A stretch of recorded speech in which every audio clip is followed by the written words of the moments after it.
entered my heart kuita mapisi.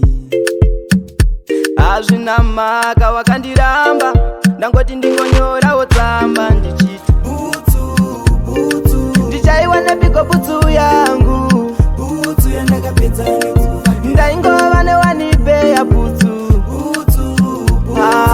wakandipedza butsu yangu, butsu yandakapedza nekufambira kunge bhazi ndaimbumura mutetu makilomita ndichirova ndaita zvigume, zuva raipisa unge vhumve kufambira iwe asi waitisa kugume.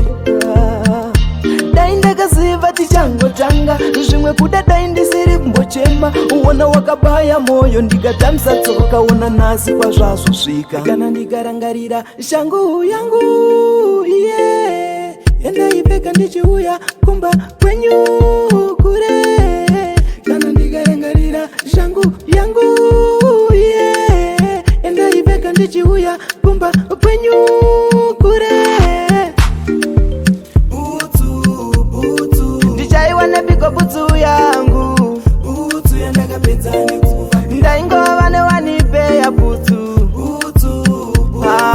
wakandipedza butsu yangu, butsu yandakapedza nekufambira. I think uri mwana wa Lucifer kana muchikafu wemakonzo unoisa, ndaitoti musvitsa topinda asi wakazongo ndigura kunorira.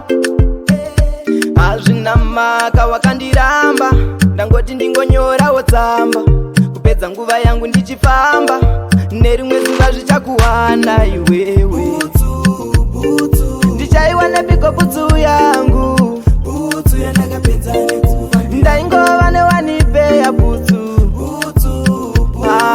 wakandipedza butsu yangu, butsu yandakapedza nekufa.